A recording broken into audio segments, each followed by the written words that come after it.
Assalamualaikum warahmatullahi wabarakatuh. Selamat sore pemirsa, apa kabar Anda di sore hari ini? Senang sekali rasanya kami hadir kembali menjumpai dalam program Sumut Menyapa dalam segmen Pilihan Rakyat.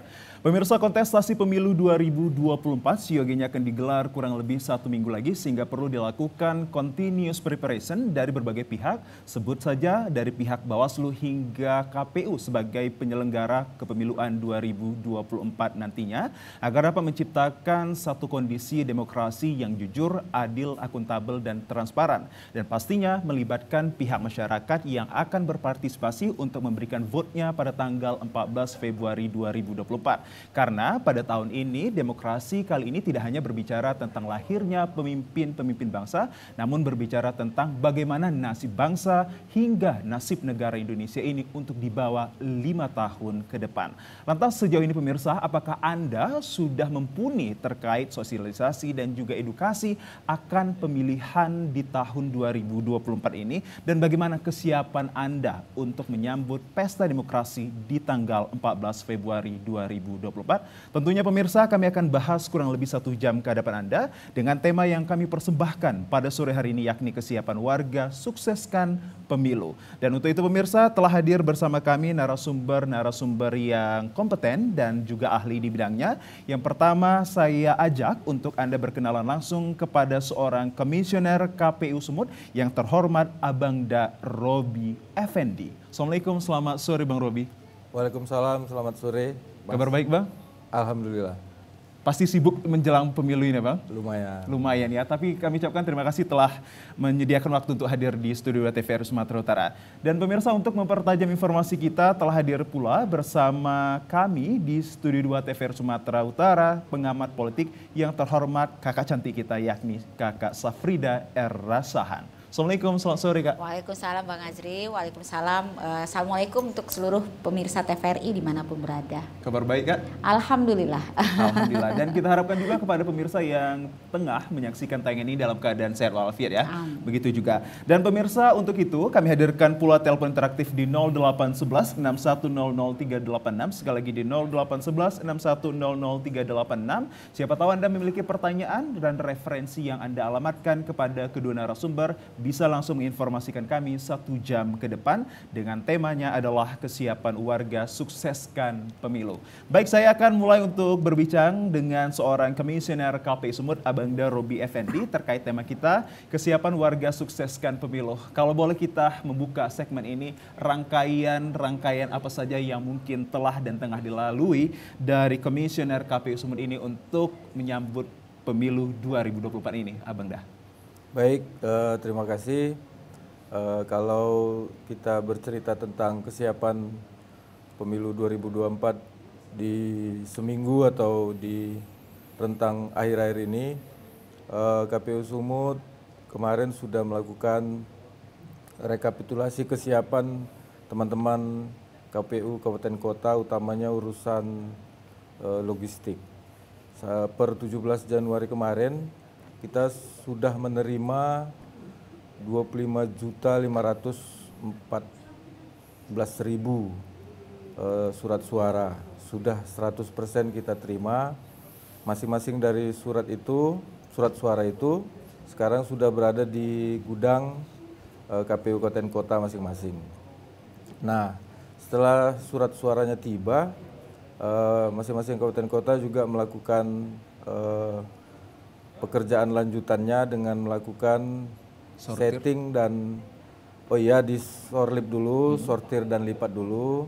Kita lebih kurang sesumut kita ada sekitar 6.600 pekerja yang kita yang kita libatkan. Setelah sorlip selesai 100%, kita masuk ke tahap selanjutnya, yaitu kita sudah setting dan packing beberapa hal logistik lain yang akan kita masukkan di dalam kotak suara. Dari monitoring kami langsung ke teman-teman, utamanya yang wilayah terluar, yang terjauh. Hanya beberapa kendala itu kemarin, kendala cuaca itu hanya terjadi di Kabupaten Nia Selatan. Namun sejauh ini laporan yang telah kami terima, sudah mendekati hampir semua kabupaten kota sudah 100% setting dan packing. Itu kalau dari distribusi logistik. Ya. Jadi sekarang posisi kotak suara yang sudah tersegel itu sekarang sudah ready, tersedia di gudang-gudang KPU Kabupaten Kota. Tinggal menunggu masuk ke jadwal dan tahapan, kita akan distribusikan ke TPS di tanggal 14 Februari besok. Untuk mekanismenya ada beberapa hal memang untuk wilayah-wilayah yang situasinya berdekatan, semisal Binjai misalnya, distribusinya bisa langsung dari dari gudang KPU Kabupaten Kota bisa langsung ke TPS. Di beberapa tempat untuk memudahkan mobilisasinya boleh ke PPK dulu atau langsung ke TPS. Yang mana yang memudahkan agar kota itu tidak datang terlambat, tepat waktu, tepat jumlah.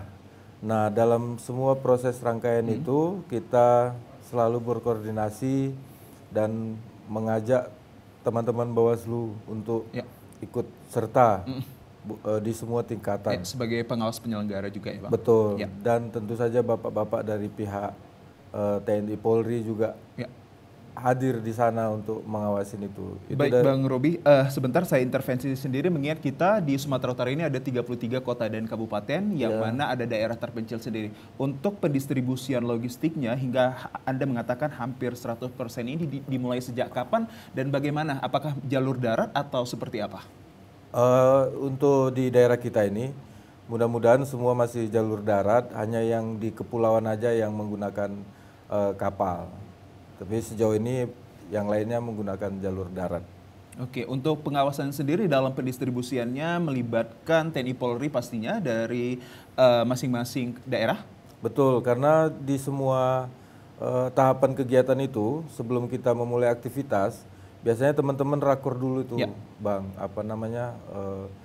mengundang semua stakeholder yang terkait, utamanya rekan-rekan kita dari Bawaslu Kabupaten Kota dan seluruhnya. Apalagi bapak-bapak TNI Polri pasti dilibatkan. Bahkan mereka punya catatan tersendiri agar itu semakin mudah sampai ke tujuannya gitu. Itu dari sisi logistik, Bang. Kalau dari sisi dua hal ini yang jadi atensi pimpinan kami di KPRI. Pertama soal distribusi logistik, yang kedua soal BIMTEK KPPS. Ya. Kita baru saja selesai melakukan BIMTEK di 33 kabupaten kota untuk 321.000 petugas KPPS. Memang masing-masing daerah punya style gaya sendiri untuk melakukan BIMTEK. Ada yang dibagi per wilayah untuk memudahkan, ada yang setelah BIMTEK mereka perdalam lagi hingga per kelurahan. Apa nanti fungsi dan kegunaan dari KPPS ini untuk menjembatinya ke masyarakat, Bang Robi? Dari FGD yang kita gelar di tahun 2023 ada 3 FGD yang salah satunya KPU Sumut diundang oleh KPRI. Salah satu item yang menjadi fokus perhatian teman-teman penyelenggara adalah ketidakmampuan kawan-kawan KPPS dan lemahnya pemahaman regulasi di teman-teman KPPS. Itu jadi sumber awal hasil diskusi dan riset yang dilakukan teman-teman baik penyelenggara maupun di luar penyelenggara yang menyebabkan lambatnya proses penghitungan dan rekapitulasi di sana. Karena memang saat itu yang di BIMTEK itu hanya 1 atau 2 orang, ketua KPPS saja gitu, atau 2 orang gitu. Nah sekarang kita coba mendistribusikan semua pemahaman dan pengetahuan itu hingga ke 7 orang. Oke, kita pahamkan dengan benar, KPPS 1 tugasnya lebih kurang apa, KPPS 2, KPPS 3, sampai ini kita simulasikan dalam bentuk TPS real, TPS yang di lapangan, itu sudah saya lihat di kabupaten kota sudah hampir 3 kali masing-masing menggelar kegiatan TPS simulasi TPS. Nah mungkin ini bukan satu-satunya, ini mungkin jawaban atas tantangan yang diberikan kepada KPU untuk meningkatkan pemahaman atau kemampuan teknis, kemampuan skill dari rekan-rekan kita di KPPS. Karena kami paham kawan-kawan kita di KPPS, Bapak Ibu itu semua adalah ujung tombak penyelenggara kita yang bersentuhan langsung dengan pemilih. Ya, artinya dari KPU bisa dikatakan hampir 100% untuk bisa mensukseskan pemilu 2024 ini. Begitu dikatakan ya. Coba saya mendapatkan informasi kepada seorang pengamat politik, Kak Syafrida ini, kalau kita mendengar apa yang diutarakan dari Bang Robi ini mengatakan hampir 100%, berarti belum 100%, mengingat 1 minggu lagi kita akan menghadapi pesta demokrasi ini. Tanggapan Anda seperti apa ini? Ya, kalau dari sudut masyarakat ya, kita melihat apa yang dilakukan oleh penyelenggara pemilu, dalam hal ini KPU, ya sejauh ini memang kita mengikuti pemberitaan bahwa KPU sudah melakukan berbagai hal ya, termasuk tadi soal persiapan logistik. Tetapi kan masyarakat itu kan secara umum ya, karena ini sangat teknis sekali, pasti membutuhkan informasi dari KPU ya. Kapan sebenarnya pemberitahuan atau masyarakat itu mendapatkan undangan memilih gitu kan. Karena jangan sampai ternyata nanti masyarakat baru mencari undangan memilih itu nanti pas hari H. Di hari H. Nah itu kebiasaannya kan begitu, itu yang pertama. Kedua, kalau distribusi pemberitahuan untuk memilih tadi misalnya belum sampai ke masyarakat. Nah itu kalau masyarakat mau mengambil inisiatif lah misalnya, kemana mereka datang, itu kan juga harus perlu disosialisasikan oleh KPU kepada masyarakat. Ya di samping tadi yang sudah dikerjakan KPU begitu banyak ya, itu yang pertama sudut pandang saya. Kedua adalah bagaimana masyarakat mengetahui, kan sekarang dari kemarin sebenarnya dari beberapa tahun ketika tahapan pemilu dimulai, KPU kan sudah menyatakan kepada masyarakat bahwa silakan cek diri Anda di DPT. Pertanyaannya, apakah masyarakat bisa tahu nih TPS-nya berdirinya jauh nggak dari rumahnya? Lantas Anda bisa mengatakan bahwa saat ini informasi yang diperoleh masyarakat ini kurang dari KPU-nya sendiri. Betul ya, karena memang soal misalnya saya ini terdata di DPT, tapi TPS saya mungkin di situ disebutkan TPS 15. Tapi apakah TPS 15 itu berada tidak jauh dari rumah saya atau malah harus saya ngambil tempat jauh, karena kan ini peletakan TPS kan di KPU nih yang nyusun. Nah karena dalam cek data pemilih yang ada secara online bisa diakses oleh masyarakat, ini kan masyarakat hanya tahu dia TPS berapa, tapi letaknya di mana kan itu. Nah ini kan sekedar masukan buat ke teman-teman KPU agar memang memastikan bahwa pendirian TPS itu jangan terlalu jauh dari tempat domisilinya masyarakat. Karena ketika itu jauh menyebabkan masyarakat malas menggunakan hak pilih. Itu kan jadi potensi kurang minat akan datanya. Turunnya partisipasi masyarakat. Nah itu dia yang kedua. Yang ketiga kalau menurut saya adalah sampai hari ini dengan kerja KPU yang luar biasa gitu ya kan, kita berharapnya juga di sisi pengawas pemilu itu melakukan semacam bukan hanya pencegahan ya, bukan early warning saja kepada KPU, kepada masyarakat dan peserta pemilu, tapi ada tindakan nyata yang dilakukan oleh pengawas pemilu karena undang-undang memberikan kewenangan. Bisa Anda sebutkan tindakan nyata ini seperti apa bentuknya? Misalnya, ini kan masih masa kampanye ya, kampanye. Kita tahu bahwa masih ada tersisa berapa hari lagi kampanye rapat umur, tanggal 10 terakhir ya. Rapat umum segala macam yang jadwalnya sudah ditentukan oleh KPU, partai A kapan, partai B kapan, capres A, capres B itu kan semuanya sudah ditentukan. Nah, tapi pada kenyataan ternyata masih kita temukan ya, kami masih melihat, saya juga mendapat informasi dari media sosial ya sebenarnya, bukan langsung turun tapi memang dari media sosial saya melihat setelah saya cek juga di info pemilunya KPU, ada salah satu misalnya tim sukses pasangan calon presiden dan wakil presiden.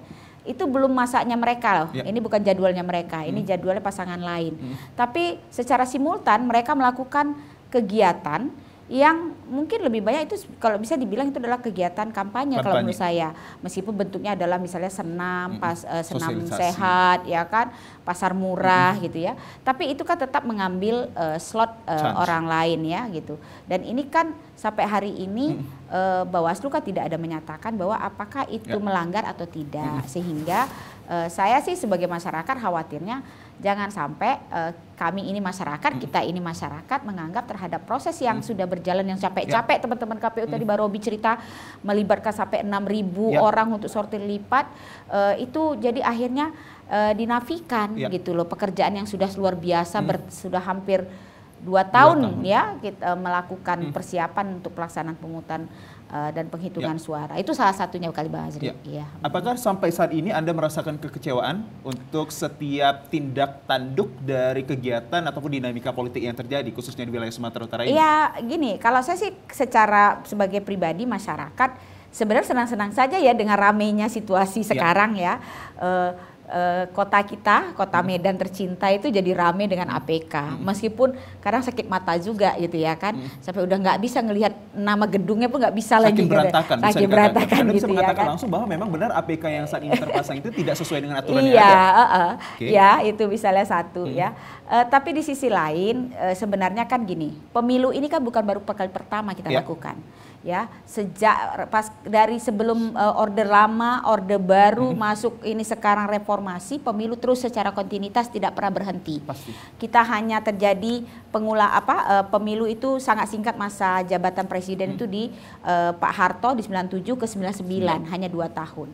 Tetapi secara kontinuitas pelaksanaan pemilu kan sudah berlangsung. Dan seyogyanya kan harusnya kita sudah banyak belajar ya. Artinya dari partisipan tersebut sudah memiliki pengalaman yang kuat bisa dikatakan. Masyarakat juga kan harusnya makin terdidik ya.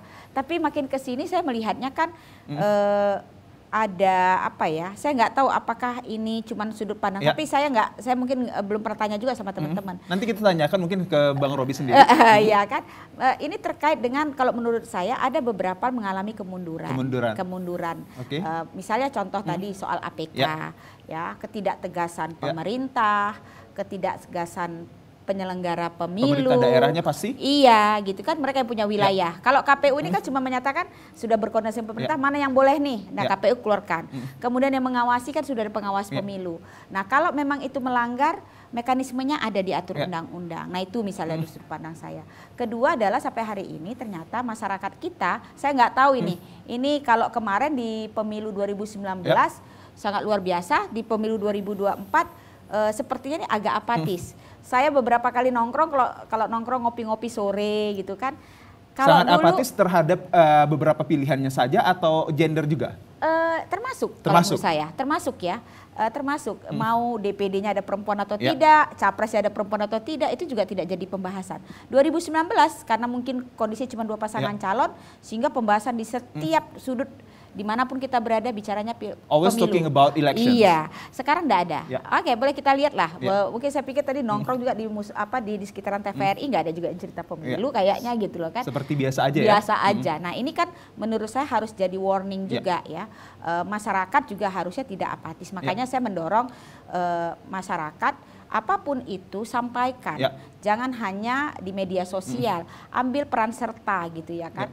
Karena kalau tidak uang yang dikeluarkan untuk penyelenggaraan pemilu sampai luar biasa ini gitu ya kan, itu akan sia-sia. Nah, itu dia. Baik Kak Safrida, nanti kita juga akan mendiskusikan bahwa Kak Safrida selaku pengamat politik dan juga masyarakat ini menginginkan sebenarnya informasi yang terang benderang dari KPU ini untuk memberikan terkait informasi sosialisasi, edukasi kepada masyarakatnya, khususnya bagi masyarakat yang memilih ini terkait TPS yang sesuai dengan petunjuk ataupun daerah mereka. Lantas mengapa sebenarnya minimnya informasi yang diperoleh dari masyarakat kita sehingga utaran ataupun untayan dari seorang pengamat politik ini keluar untuk mengkritik KPU. Sesaat lagi pemirsa kami akan hantarkan.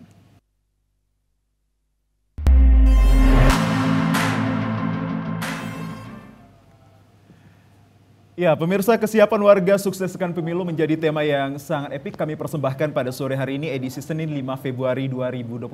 Tadi di segmen awal seorang pengamat politik dan juga selaku masyarakat ini mengatakan bahwa minimnya informasi baik itu sosialisasi dan juga edukasi dari pihak KPU khususnya KPU Sumut ini kurang memberikan edukasi kepada masyarakat di Sumatera Utara ini agar tahu dan cerdas saat pemilu 2024 nantinya. Bang Robi, bagaimana tanggapan Anda ketika Kak Safrida ini mengatakan bahwa minimnya informasi yang diperoleh dari masyarakat, meski kita mengetahui banyak sekali kegiatan ataupun pekerjaan yang Anda lakukan? Oke, baik.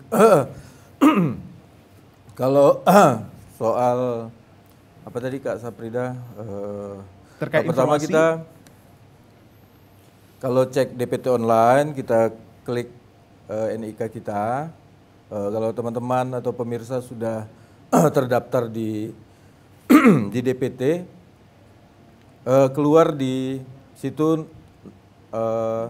nomor TPS, alamat dan seterusnya. Nah, kalau kita cek lagi yang paling terbaru ini, kita bisa tahu titik koordinatnya di mana. Di situ tinggal klik. Nah, kita tahu jarak kita dari rumah ke TPS. Tapi memang syarat pendirian TPS kemarin kan yang disempurnakan oleh teman-teman divisi data, itu pertama tidak memisahkan satu keluarga. Ya. Dulu kan ada tuh satu rumah berbeda TPS, itu mungkin sudah kita rapikan. Kemudian tidak terlalu jauh dari rumah atau tempat tinggal pemilih. Nah, itu yang dua hal ini yang sudah dirapikan oleh teman-teman data. Kemudian kalau soal apa lagi tadi Bang Kak? Terkait pengawasan pemilu yang sangat minim. Kalau tadi pengawasan soal alat peraga kampanye atau yang lain, saya pikir ya jatuhnya nanti jadi menerangkan tugas fungsi wewenang masing-masing. Ya, dalam hal ini Bawaslu Anda katakan. Ya, maksudnya kami sudah meminta atau mengimbau teman-teman kabupaten kota untuk berkoordinasi dengan Pemkab dan Pemko-nya. Kemudian kita sudah mendapatkan wilayah di mana yang boleh dan tidak boleh. Kemudian kita juga sudah sering menghimbau agar dalam pemasangan juga memperhatikan estetika kota, kemudian tidak mengganggu pohon dan seterusnya. Saya pikir himbauan-himbauan seperti itu sudah sering kita lakukan. Tapi nyatanya Bang, kalau kita mengingat, saya selaku masyarakat yang sering melintasi di berbagai sudut simpang jalan ini mengaku bahwa pohon menjadi sasaran empuk bagi merekanya. Lantas di mana sih sebenarnya kehadiran dari KPU sendiri hingga Bawaslu? Apakah tidak memiliki kewenangan yang bisa dikatakan yang kuat untuk melakukan hal tersebut? Ya, sejauh ini kita dalam setiap pertemuan, baik kepada pimpinan partai politik atau LO yang hadir di kantor kita selalu menghimbau agar tetap memperhatikan keindahan dan estetika kota. Kemudian kita jangan di beberapa tempat, jangan di pohon, jangan di sini, jangan di sini. Tetap kita sampaikan gitu. Kemudian apakah itu ada perhatian yang serius dari Bapak Ibu caleg, ya saya tidak bisa menyimpulkannya, pemirsa lah yang menyimpulkannya di lapangan. Oke. Kemudian persoalan apakah partisipasi pemilih kita akan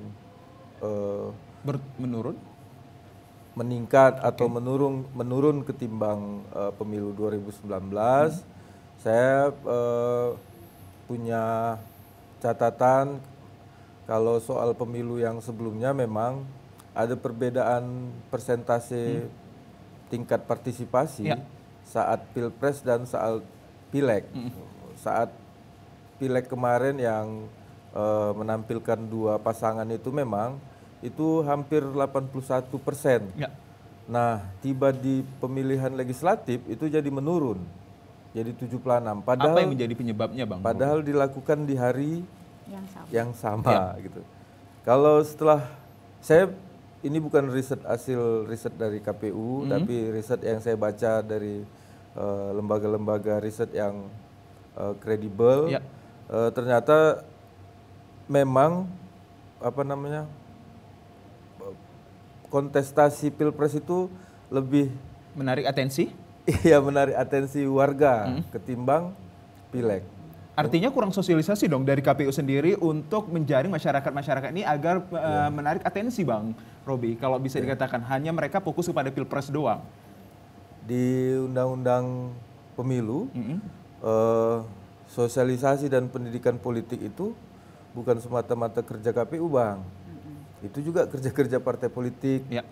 Jadi tidak semua masalah kepemiluan di negeri ini itu jatuh-jatuhnya ke KPU.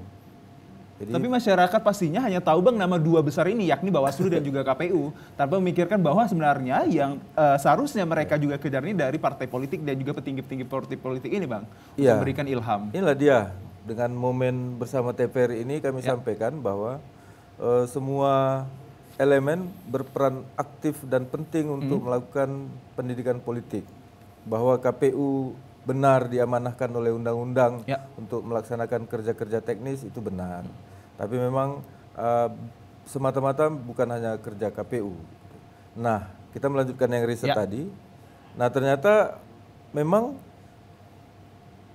ada kejenuhan teman-teman atau kejenuhan publik atau warga dalam menentukan pilihan-pilihannya tadi. Gitu. Jadi karena saking banyaknya, nah kalau pilpres kan tuh gampang tuh, tinggal Anies sekarang kita 3, nah yang kemarin tuh 2. Jadi lebih gampang mereka menyalurkan aspirasinya. Kemudian kalau soal hiruk pikuk dan apatis itu saya pikir memang dalam setiap perhelatan pasti terjadi. Tapi kalau melihat dari sisi metodologinya, itu kita ngelihat di mana itu berada. Misalnya, kenapa di Medan cenderung lebih pemilihnya nih ya, lebih pendiam dan tidak ekspresif misalnya, ketimbang di pemilih di daerah lain, atau di tempat lain gitu. Itu bisa dimasukkan dengan misalnya pendidikan latar belakang pendidikan kita sudah mapan. Kita jangan-jangan tuh diem bukan karena tidak mau memilih, tapi dia sudah punya pilihan, dia silent majority, dia diem, tapi dia udah punya pilihan sebenarnya, beserta dengan sebab akibatnya. Saya sudah pilih ini, kenapa? Bla bla bla bla. Mereka sudah punya latar. Ketimbang memang di daerah lain yang ada semacam tokoh-tokoh utama atau tokoh masyarakat yang jadi simpul yang boleh jadi mempengaruhi. Ketimbang di Medan kan nggak ada siapa tokoh kita yang bisa mempengaruhi kita secara semua misalnya. Ada, kita pinter-pinter ini rata-rata 1, 2 dan seterusnya. Sepinter-pinternya dia malah nanti jatuhnya jadi memang nggak mau datang ke TPS. Itu udah pasti pinter itu. Karena nggak pernah ada orang, Bang, sebaik lahir ke dunia ini langsung jadi golput. Pasti. Saya lahir ke dunia ini memang mau jadi golput, pasti nggak ada itu. Ada efek dan juga pengaruhnya. Pasti ada latar belakang yang menyebabkan. Nggak golput lah. Dulu ada Kak Saprida ketua Bawaslu, sekarang nggak ada lagi kakak itu di situ, males katanya gitu kan. Nggak mungkin kita langsung golput ini, pasti ada latar belakang dan jalan ceritanya masing-masing. Tapi secara umum tadi saya melihat teman-teman divisi Parmas itu masih keliling itu kemana-mana. Kemarin orang itu ketemu sama segmen perempuan kalau nggak salah di hotel di Yosudarso. Saya lihat banyak elemen kakak-kakak kita di situ. Kemudian juga masih permintaan untuk menjadi narasumber Ghost to Campus masih selalu hadir. Semalam masuk itu UIN sama Poltek Medan gitu. Kita tetap melayani semua yang hadir dan sekaligus juga menunaikan apa yang sudah kita agendakan di rapat pleno. Oke, mengingat juga di tahun 2024 ini 55% adalah suara dari kelompok milenial dan juga Gen Z ya. Oh iya. Begitu bisa dikatakan ya Bang Robi. Baik, saya coba untuk mendalami tadi perkataan Anda bahwa kejenuhan publik untuk menyalurkan aspirasinya ini pada tahun yang lalu ini terjadi dan mereka lebih atensi terhadap Pilpres meski diadakan yang ada sama. Kak Safridah, kalau apa yang dikatakan Bang Robi ini hasil riset Bang ya? Ya, hasil riset dari apa yang untaikan dari Bang Robi ini, Anda menyikapinya selaku pengamat politik seperti apa? Sebenarnya sih kalau menurut saya bukan hanya Pilpres ya. Gini, kalau tadi Bang Robi bilang bahwa dari berdasarkan hasil riset yang beliau baca, itu karena Pilpres itu lebih menarik daripada Pileg ya. Tapi kan kita punya pemilihan DPD yang juga lebih sederhana daripada Pileg ya. Tapi kan ternyata di DPD juga terjadi, saya juga nggak tahu ini secara umum kenapa ada terjadi perbedaan pengguna hak pilih di Pilpres kemudian di Pileg DPD ya. Boleh buka hasil pemilu di info pemilu KPU ya. Tapi beberapa hal menurut saya ya. Karena kebetulan juga masih terlibat di 2019. Ada beberapa faktor pada 2019 lalu kenapa Pilpres lebih tinggi daripada Pileg dan DPD ya. Pertama adalah soal logistik. Ya, logistik. Makanya tadi saya senang Bang Robi bilang sekarang posisinya logistik di tanggal hari ini tanggal 4 tanggal 5 hari tanggal ini 5 tanggal 5 logistik sudah dalam kondisi tersegel dan siap untuk didistribusikan. Berarti sudah lebih perbaikan penyiapan logistiknya sudah lebih baik daripada 2019. 2019 yang lalu Bang Azril dan masyarakat harus tahu Nia Selatan itu tertunda pemungutan suara karena logistiknya belum sampai. Tuh 2019 Nia Selatan. Kemudian di Manduamas, Tapanuli Tengah juga sama. Jadi sebenarnya saya melihatnya persoalannya di logistik. Mungkin yang melakukan penelitian dia hanya meneliti di kota Medan. Medan sendiri mungkin karena Bang Robi dulu di Binjai ya. Medan saya itu menyaksikan baru distribusi dimulai pukul 3 pagi dini hari di tanggal 9 April 2019 ya. 3 pagi logistik itu sampai mohon maaf saya melihat dengan mata kepala saya sendiri bagaimana pengepakan itu bukan hanya petugas, bukan hanya staf KPU, tapi juga ikut pengawas pemilu dan jajarannya untuk mengepak waktu itu. Dan ternyata terbukti di 2019 surat suara Pilpres itu cepat habis daripada Pileg. Makanya kesannya lebih tinggi Pilpres daripada Pileg. Itu dia kalau menurut saya begitu ya. Jadi makanya saya senang ketika Bang Robi sudah menjawab kekhawatiran saya sebagai warga masyarakat. Bagaimana nih kesiapan KPU nih, jangan terjadi lagi nih logistik terlambat, logistik tidak tepat sasaran, tidak tepat jumlah ya kan. Yang tadi tidak kalah penting adalah soal pemberitahuan ke masyarakat ya kan. Jadi memang dan alhamdulillah, tapi cuma persoalan begini, saya ini Bang Robi sedikit ya. Di perkotaan mungkin mengecek di mana TPS gampang. Internet always ready ya kan. Tapi di daerah lain ya, saya nggak bilang jauh-jauh lah ya. Kita di Deli Serdang itu ada kecamatan Gunung Meriah. Itu jauh ya dari itu kecamatan terjauh kalau menurut saya bukan Sibolangit. Itu sinyal juga mungkin tidak baik ya. Bagaimana masyarakat tahu di mana TPS itu berdiri. Kalau nggak salah saya di Gunung Meriah itu ada lebih kurang hampir 2.500 pemilih. Berarti kalau dalam asumsi saya 2.500 kalau satu TPS dia 300 berarti hampir 8 TPS. Bayangkan kalau itu bagaimana mengeceknya itu baru satu tempat ya. Kita bicara lagi di Labuhan Batu yang perbatasannya sudah ke pulau pesisir timurnya Sumatera ya kan, ya mungkin berbatasannya sudah dengan laut lepas ya kan, itu bagaimana? Belum lagi dengan orang yang tidak memiliki Android dan juga orang tua yang tidak mengerti terkait tentang digitalisasi. Nah itu makanya saya bilang memang saya melihatnya hari ini KPU sudah sedikit digitalisasi proses pemilu kita sudah semakin baik dilakukan oleh teman-teman KPU meskipun secara masyarakat hanya bisa melihat akses yang sudah tersaji ya terhadap proses kan itu hanya KPU. Tapi ya tadi kata Bang Probi bisa memastikan titik koordinat, saya nanti akan coba ya. Saya akan coba cek TPS saya di mana gitu ya kan. Nah terus kedua pertanyaannya, apakah dengan titik koordinat yang sudah kita cek berubah lagi nggak kira-kira?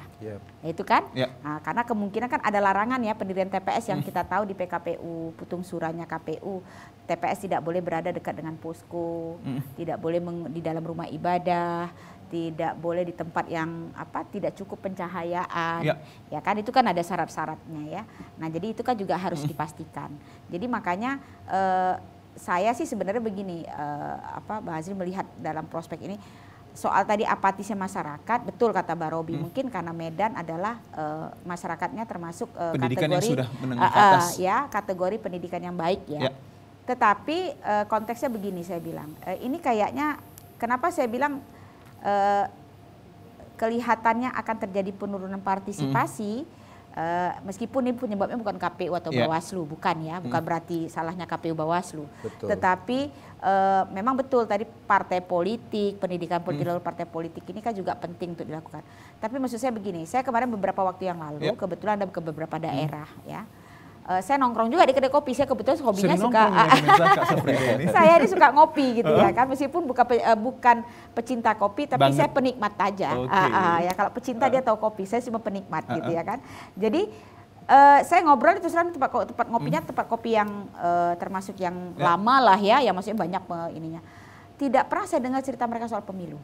Itu saya bilang gini sama teman-teman yang dari sana, ini apa nggak tertarik orang dengan pemilu, begitu banyak baleho kok diam-diam aja gitu kan. Enggak Bu, yang tertarik sekarang nih OTT, OTT kepala daerah, bansos katanya gitu kan. Jadi saya bilang, oh kalau bansos baru rame, kalau OTT baru rame gitu kan. Meski kalau bisa dikatakan pesta demokrasi ini 5 tahun sekali, tapi minim atensi ya. Minim, apa kali ini, kali ini memang minim. Saya nggak tahu apakah karena masyarakat muak dengan janji-janji mereka nantinya. Apa ya, bukan janji ya, tapi perilaku yang ditunjukkan oleh elit politik kita. Seperti apa yang Anda maksud perilakunya? Ya mohon maaf saya bilang ya, kadang kan kita masyarakat ini kadang-kadang pengen juga ditampilkan hal-hal yang baik ya. Tapi terkadang yang ditampilkan itu saling mengejek ya di forum-forum resmi ya.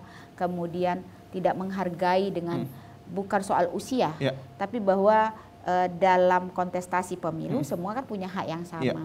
Dan tidak perlu merendahkan satu sama lain. Apalagi gitu, ya kita kan? orang timur yang menjunjung tinggi terhadap itu ya. Jadi itu, nah itu menurut saya jadi persoalan juga. Bagaimana akhirnya kalau kita baca di Twitter ya kan jadi rame, jadi meme gitu kan.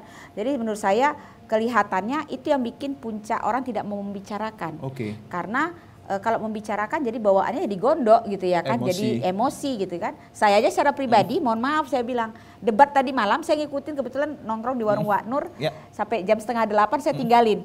Udah deh saya bilang, nanti saya makan hati saya bilang gitu kan, bagus saya tinggalin. Jadi saya nontonnya dari Twitter aja, saya lihat aja Twitter komennya apa, terus nanti saya klik aja channelnya gitu ya kan. Jadi coba begitu. Itu saya ini loh, maksudnya karena kemarin tontonannya sangat tidak tidak mendidik kalau menurut saya. Makanya otokritik buat peserta pemilu. Tadi kan Mbak Robi nyinggung ya soal APK. Saya sepakat ya.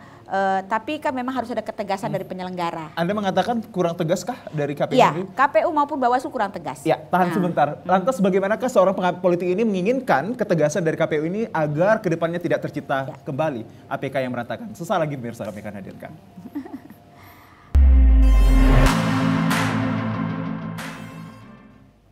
Ya, pemirsa, kesuksesan pemilu dapat dirasakan dan juga dilihat atas kesuksesan bagi pemberi hak dan juga penerima haknya dalam nanti hasil pemilu 2024. Kalau kita melihat rangkaian peristiwa dari kepemiluan ini, banyak sekali yang menarik perhatian masyarakat hingga viral di berbagai media sosial. Salah satunya ini APK yang berantakan khususnya di Kota Medan ini. Lantas tadi kalau kita berbicara dari apa yang disampaikan oleh Kak Safria ini mengatakan bahwa KPU ini sepertinya kurang tegas untuk memberikan satu bukti bahwa mereka ini memiliki kekuatan juga untuk mencabut ataupun merapikan kembali APK yang seharusnya menjadi tempat-tempat yang indah ataupun yang tidak indah dipertontonkan ini. Kak Safrida, masih seperti itukah yang Anda katakan bahwa KPU ini kurang tegas? Ya, saya meluruskan Bang Azril ya, soal ini bukan KPU-nya apa ya, tapi kan begini, pemasangan APK dalam Undang-Undang Pemilu itu memang diatur ya. Kemudian dalam PKPU, KPU itu punya regulasi, mereka juga mengatur bagaimana pemasangan dan penyediaan APK. Nah, kenapa saya bilang kurang tegas? Seyogyanya kan karena KPU yang menyatakan ini APK loh, ya, Anda boleh pasang di A, B, C, D gitu ya kan. Nah, kemudian Bawaslu mengawasi, benar nggak dipasangnya di tempat yang sudah ditentukan KPU. Kalau ternyata dilanggar, seyogyanya KPU melalui rekomendasi dari Bawaslu itu bisa meminta atau memerintahkan partai politik untuk melakukan penertiban. Jika tidak, maka menjadi hak penyelenggara pemilu baik KPU maupun Bawaslu untuk merekomendasikan kepada pemerintah daerah untuk menertibkan. Ya. Nah, itu salah satu dari APK. Ya, belum lagi cerita soal hak politik warga masyarakat untuk mengikuti pertemuan tatap muka terbatas segala macam yang jenis-jenis metode kampanyenya. Jadi memang di situ yang saya lihat sampai hari ini tidak ada ketegasan dari penyelenggara pemilu terhadap itu. Makanya akhirnya kota Medan ataupun kota-kota di Sumatera Utara ini, kalau saya mengutip dulu pernah saya diskusi sama kepala perwakilan RRI Medan gitu ya kan, regional Medan, itu dia bilang saya masuk sini tuh kaget. Ternyata ini kota sejuta baleho dan sejuta APK. Katanya. Tapi itulah yang kenyataan itu sekarang. Itu kenyataannya. Jadi memang ya itu ya sampai kita lihat membahayakan pejalan kaki. Kalau pas lagi hujan dia karena kebetulan dipasang cuma pakai kayu seadanya bisa menimpa gitu ya kan. Nah, soal ukuran APK itu udah diatur loh dalam peraturan. Berapa besarannya? Banyak yang menyalahi. Itu jangankan di pohon dulu lah, ukuran saja itu sudah banyak. Nah, itu kan harusnya bisa. Nah, memang kedua adalah ini kaitan. Apakah tidak ada sejauh ini undang-undang ataupun PKPU RI yang mengatakan boleh dan tidak boleh gitu? Kalau ukuran sudah dinyatakan ya Mbak Robi, sudah ada aturan. Berarti kan di luar itu adalah dilanggar. Maka kalau dia di luar itu, maka boleh dong ditertipin, boleh dong pemerintah. Nah ini tapi pertanyaan kita, pemerintah di mana juga sekarang, gitu loh. Saya mau tanya itu juga, di mana pemerintah kita sekarang? Padahal dalam undang-undang pemilu pemerintah memberikan dukungan fasilitasi, memberikan dukungan dalam suksesnya penyelenggaraan pemilu. Gitu ya kan. Jadi ini pertanyaan besar. Jangan hanya saya bukan membela KPU Bawaslu, tapi ini kita juga coba fair ya, bahwa ada persoalan di regulasinya KPU dan Bawaslu terkait dengan sanksi lah tadi kan itu KPU ya, tapi harusnya nggak ada aturan, kita harus jangan jadikan itu ruang kosong karena itu kan dilarang. Nah, tapi pemerintah di mana posisinya? Dan mereka kan yang punya wilayah nih. Masa mereka membiarkan depan kantor pemerintah mereka dipasang sehingga tidak terbaca lagi plangnya? Mungkin saja bisa karena salah satunya adalah dari salah satu penguasa di Republik ini. Ya kan harus bisa dibedakan ya. Kapan mereka sebagai orang bagian dari peserta pemilu, misalnya tim pelaksana kampanye, tim pemenangan, itu kan harus bisa dibedakan. Kapan mereka bertugas sebagai pengayom masyarakat gitu ya kan. Jadi sebenarnya menurut saya, karena memang kan bupati wali kota kita ya banyak dari orang partai ya Mbak Robi ya. Itu ya kan rata-rata kan ketua partai ya kan. Nah harusnya kan mereka bisa berdiri tegak gitu ya kan. Tahan Kak, kita dapatkan informasi yang lebih menarik lagi dari Bang Robi ini kalau mengatakan tadi dari PKPU sebenarnya ada aturan terkait besaran size-nya ini. Lantas mengapa kalau kita melihat banyak sekali yang seperti baliho-baliho ini bertebaran secara tidak teratur ini, Bang Robi? Kalau di PKPU tentang kampanye sudah diatur tentang jumlah masing-masing berapa diletak di ibu kota provinsi, ibu kota kabupaten hingga ke kecamatan, kemudian baik ukuran billboard, spanduk dan seterusnya. Mungkin ini lebih ke estetika aja gitu. Kalau saya sih lebih ke sana. Kalau saya pikir kalau untuk videotron itu hanya boleh 1 atau 2 dan ukurannya sudah pasti tetap sama karena tidak banyak videotron yang ada tidak semua kabupaten kota juga punya. Saya pikir ini mungkin jadi poin penting, nanti juga pasti akan jadi catatan oleh masing-masing penggiat pemilu, manakala memang ada regulasi yang perlu ditambah atau regulasi yang dikurang, itu tentu akan menjadi catatan untuk perubahan di tahun depan ya Bang? Pemilu yang selanjutnya.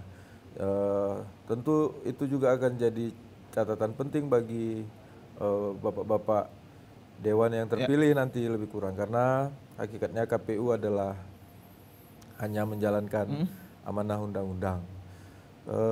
Saya bukan mau mengelak soal APK, ini bolehlah jadi catatan kita tersendiri nanti. Mudah-mudahan teman-teman media boleh kritisi ini langsung, tidak langsung. Saya ingin mau berpindah ke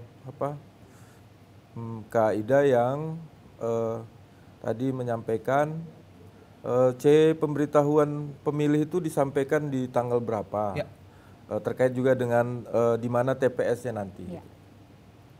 Di PKPU tentang Putung Sura itu sudah disampaikan fungsi tugas KPPS yang paling awal. Selambat-lambatnya 9 dan 10 Februari, teman-teman KPPS itu harus sudah menyampaikan C pemberitahuan kepada warganya. Bagaimana mekanisme pemberitahuan ke warganya? Boleh menggunakan pengeras suara di rumah ibadah, boleh menggunakan cara-cara yang lazim di kampung itu. Karena kegiatan kita 14 Februari ini kan bukan kegiatan yang baru-baru banget juga gitu. Jangan-jangan TPS-nya masih yang itu kemarin atau bergeser sedikit atau digeser ke sana. Itu akan diberitahukan melalui saluran-saluran yang ada yang biasa digunakan di kampung tersebut atau di daerah tersebut. Bang Robi, ini ada pertanyaan dari rekan-rekan kita bahwa beberapa rekan kita yang mengatakan kalau luar kota itu masih bisa tidak untuk diurus sampai sekarang agar mereka bisa memilih sesuai dengan kelurahan ataupun domisili mereka saat ini. Tergantung dia pindahnya dengan alasan apa ini. Seperti bekerja? Kalau bekerja, saya pikir dia masih bisa menghubungi yang bekerja, sakit, di rumah rehab, sedang menjalani rehabilitasi narkoba, itu boleh langsung dihubungi aja PPK atau PPS yang terdekat di tempat dia berada. Syaratnya apa dan mekanismenya seperti apa? Apakah dengan KTP langsung bisa? Nanti ada formulir yang harus dibenahi atau disiapkan. Yang penting berarti masih bisa. Kami masih bisa berarti. Pastikan, ini sekalian kami monitoring dan kami sidak juga Kaidah.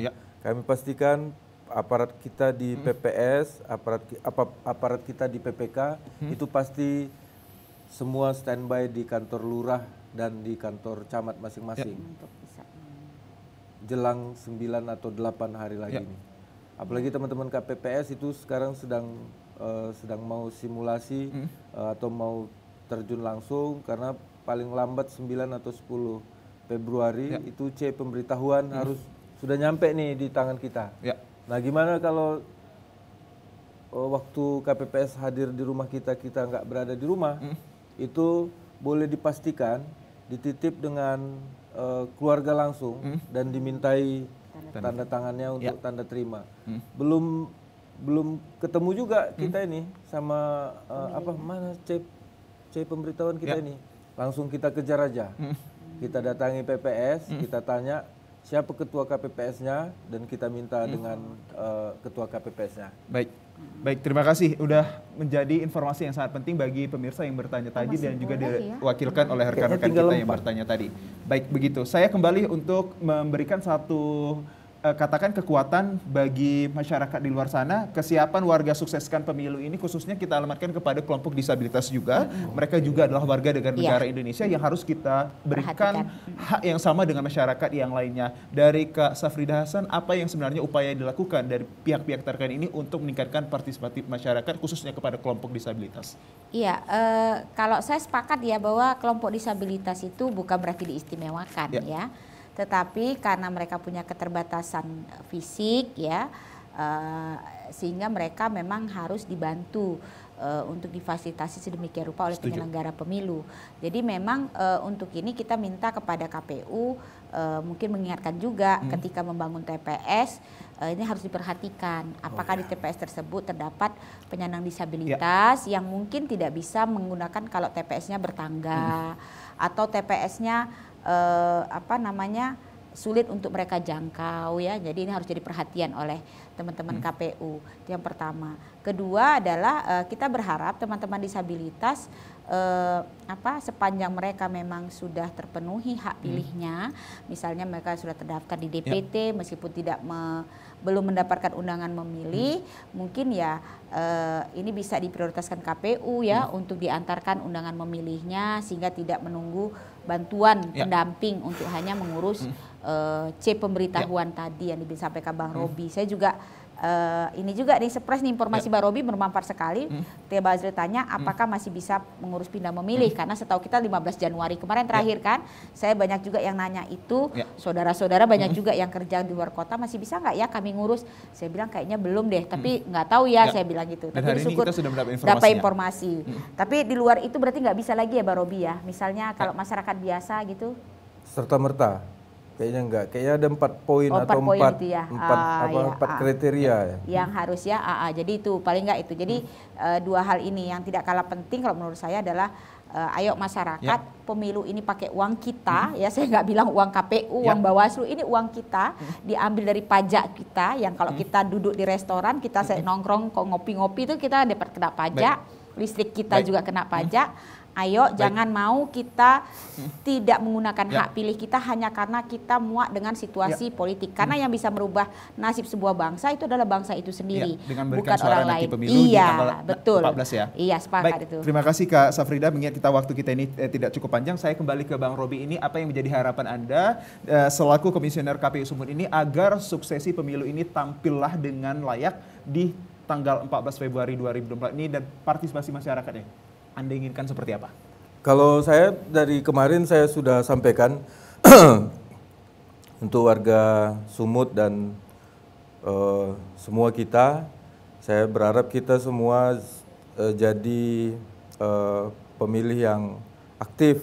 Artinya boleh kita sesekali datang ke kantor lurah atau kantor camat untuk melihat ada nggak nama kita di DPT.